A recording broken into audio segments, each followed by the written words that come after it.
जो ऊर्जा के परमेश्वर के लिए समर्पित है, जिन्हें सूर्य या सूर्य षष्ठी के रूप में भी जाना जाता है। वही पर्व छठ हिंदू का त्योहार है जो हर साल लोगों द्वारा बहुत उत्सुकता के साथ मनाया जाता है। यह पर्व हिंदू धर्म का बहुत ही प्राचीन त्योहार है। लोग पृथ्वी पर हमेशा के लिए जीवन का आशीर्वाद पाने के लिए भगवान सूर्य को धन्यवाद देने के लिए ये त्योहार मनाते हैं। लोग बहुत उत्साह से भगवान सूर्य की पूजा करते हैं और अपने परिवार के सदस्यों, दोस्तों और बुजुर्गों के अच्छे के लिए, सफलता और प्रगति के लिए प्रार्थना करते हैं। हिंदू धर्म के अनुसार सूर्य की पूजा कुछ श्रेणी रोगों के इलाज से संबंधित है, जैसे में कुष्ठ रोग। इसके अलावा बहुत सारे ऐसे रोग हैं जिससे संबंधित है सूर्य की पूजा, जिसे छठ पर्व के नाम से हम लोग जानते हैं। छठ पूजा में इसमें जल्दी उठकर पवित्र गंगा में नहाकर पूरे दिन उपवास रखने का रिवाज है। यहाँ तक कि वो पानी भी नहीं पीते और एक लंबे समय तक पानी में खड़े रहते हैं। वो उगते हुए सूर्य को प्रसाद और अर्घ देते हैं। ये भारत के विभिन्न राज्यों में मनाया जाता है, जैसे कि बिहार और यूपी, झारखंड और नेपाल। इन सभी जगहों पर छठ पर्व को बहुत ही धूमधाम से मनाया जाता है, जो कि हिंदू कैलेंडर के अनुसार कार्तिक महीने के अक्टूबर और नवंबर महीने के छठे दिन मनाया जाता है। कुछ स्थानों पर चैत्र के महीने में भी छठ के मनाने का प्रावधान है, जो कि सामान्यतः मार्च या अप्रैल में आती है। इस पर्व का नाम छठ इसलिए पड़ा क्योंकि ये कार्तिक महीने के छठे दिन मनाया जाता है।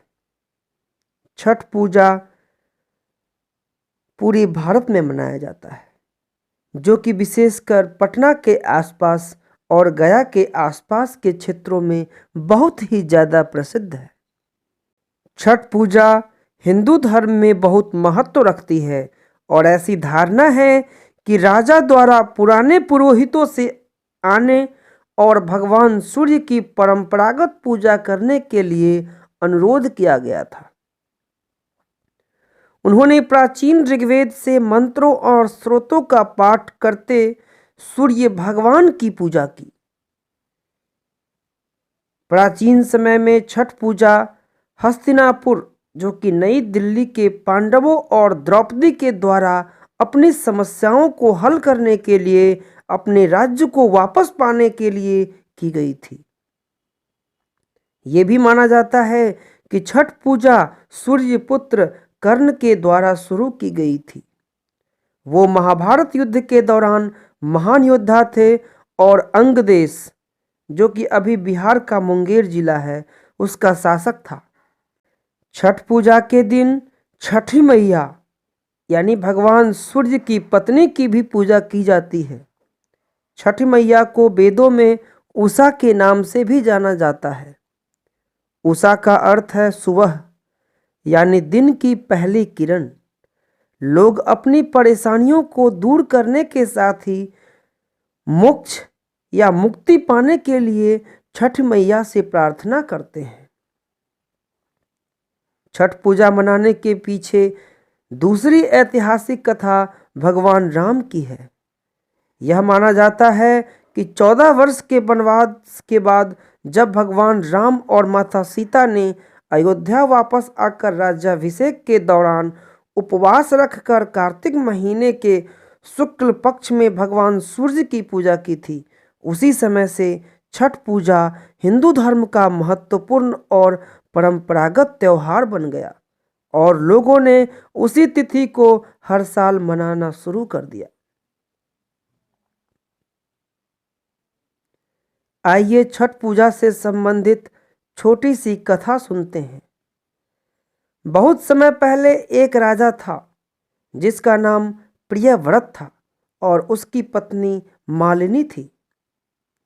वे बहुत खुशी से रहते थे, किंतु इनके जीवन में एक बहुत बड़ा दुख था कि इनके कोई संतान नहीं थी। उन्होंने महर्षि कश्यप की मदद से संतान प्राप्ति के आशीर्वाद के लिए बहुत बड़ा यज्ञ करने का निश्चय किया। यज्ञ के प्रभाव के कारण उनकी पत्नी गर्भवती हो गई, किंतु 9 महीने के बाद उन्होंने मरे हुए बच्चे को जन्म दिया। राजा बहुत दुखी हुआ और उसने आत्महत्या करने का निश्चय किया। अचानक आत्महत्या करने के दौरान उसके सामने एक देवी प्रकट हुई। देवी ने कहा कि मैं देवी छठी हूँ और जो भी कोई मेरी पूजा शुद्ध मन और आत्मा से करता है वह संतान अवश्य प्राप्त करता है। राजा प्रियव्रत ने वैसा ही किया और उसे देवी के आशीर्वाद स्वरूप सुंदर और प्यारे संतान की प्राप्ति हुई। तभी से लोगों ने छठ पूजा को मनाना शुरू कर दिया। आइए छठ पूजा की तैयारी की पूरी विधि को हम लोग जानने की कोशिश करते हैं। छठ पूजा में एक एक विधि विधान को महत्व दिया गया है। इन विधि विधानों में पूजन सामग्री विशेष महत्व है। साथ ही इन सामग्री के बिना छठ पूजा अधूरा माना गया है। छठ पूजा के लिए जो पूजन सामग्री महत्वपूर्ण है, इसका पूरा विवरण इस प्रकार है। बांस या पीतल की सूप, बांस के फट्टे से बने दौरा, डलिया और डगरा, पानी वाला नारियल, गन्ना जिसमें पत्ता लगा हो, सुथनी, शकरकंदी, हल्दी और अदरक का पौधा, नाशपाती, बड़ा सा नींबू, शहद की डिब्बी, पान और साबुत सुपारी, केराव, सिंदूर, कपूर, कुमकुम, चावल जिसे हम लोग अक्षत भी कहते हैं, चंदन और मिठाई। इसके अतिरिक्त घर में बने हुए पकवान जैसे ठेकुआ, खस्ता, पुआ जिसे कुछ क्षेत्रों में टिकरी भी कहते हैं। इसके अलावा चावल के लड्डू जिसे लड़ुआ भी कहा जाता है, ये सभी छठ पूजन के सामग्री में शामिल है। छठ पूजा को मनाने का परंपरा यह माना जाता है कि छठ पूजा करने वाला पवित्र व्यक्ति स्नान लेने के बाद संयम की अवधि के 4 दिनों तक अपने मुख्य परिवार से अलग हो जाता है। पूरी अवधि के दौरान वह शुद्ध भावना के साथ एक कंबल के साथ फर्श पर सोता है।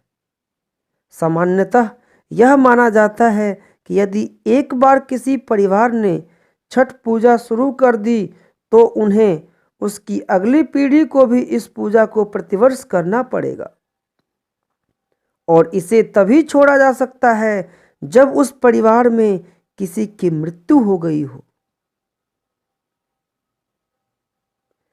भक्त छठ पर मिठाई, खीर, ठेकुआ और फल सहित छोटी बांस की टोकरी में सूर्य को प्रसाद अर्पण करते हैं। प्रसाद शुद्धता बनाए रखने के लिए बिना नमक, प्याज और लहसुन के तैयार किया जाता है।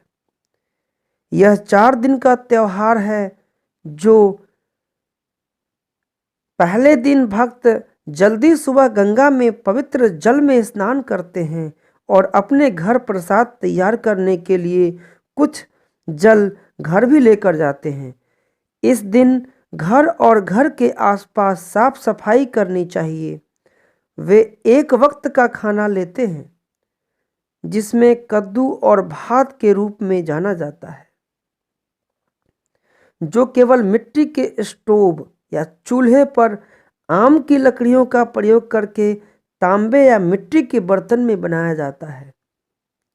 दूसरे दिन पंचमी को भक्त पूरे दिन उपवास रखते हैं और शाम को पृथ्वी यानी धरती की पूजा के बाद सूर्य अस्त के बाद व्रत खोलते हैं। वे पूजा में खीर, पूरी और फल अर्पित करते हैं। शाम को खाना खाने के बाद वे बिना पानी पिए 36 घंटे का उपवास रखते हैं। तीसरे दिन यानी कि छठ वाले दिन वे नदी के किनारे घाट पर संध्या का अर्घ देते हैं, यानी संध्या अर्घ देते हैं। अर्घ देने के बाद वे पीले रंग की साड़ी पहनती है। परिवार के अन्य सदस्य पूजा से आशीर्वाद प्राप्त करने के लिए इंतजार करते हैं। छठ की रात कोसी पर 5 गन्ने से कवर मिट्टी के दिए जलाकर पारंपरिक कार्यक्रम मनाया जाता है। 5 गन्ने पंचतत्व यानी पृथ्वी, जल, अग्नि, वायु और आकाश को प्रदर्शित करते हैं, जिससे मानव शरीर का निर्माण होता है। और चौथे दिन सुबह यानी पारुण की सुबह भक्त अपने परिवार और मित्रों को गंगा नदी के किनारे बिहानिया अर्घ अर्पित करती है। भक्त छठ प्रसाद खाकर व्रत खोलते हैं। तो इस प्रकार छठ व्रत करने का पूरी परंपरा को हमने बताया। आगे है छठ पूजा का सूर्योदय और सूर्यास्त के दौरान एक विशेष महत्व होता है। सूर्योदय और सूर्यास्त का समय दिन का सबसे महत्वपूर्ण समय है, जिसके दौरान एक मानव शरीर को सुरक्षित रूप से बिना किसी नुकसान के सौर ऊर्जा प्राप्त हो सकती है। यही कारण है कि छठ महोत्सव में सूर्य को संध्या अर्घ और बिहानिया अर्घ देने का एक मिथक है। इस अवधि के दौरान सौर ऊर्जा में परावैंगनी विकिरण का स्तर कम होता है, तो यह मानव शरीर के लिए सुरक्षित है। लोग पृथ्वी पर जीवन को जारी रखने के साथ साथ आशीर्वाद प्राप्त करने के लिए भगवान सूर्य का शुक्रिया अदा करने के लिए छठ पूजा करते हैं।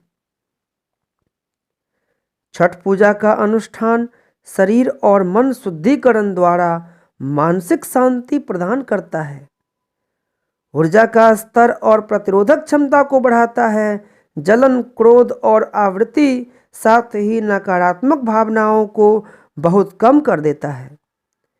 यह भी माना जाता है कि छठ पूजा प्रक्रिया के उम्र बढ़ने की प्रक्रिया को धीमा करने में मदद करता है। इस तरह की मान्यताएं और रीति रिवाज छठ अनुष्ठान को हिंदू धर्म में सबसे महत्वपूर्ण त्योहार बनाते हैं। जय हो छठ मैया की, जय हो उषा मैया की, जय हो सूर्य भगवान की, जय श्री राधे, जय श्री कृष्णा, जय श्री कृष्णा, जय श्री कृष्णा।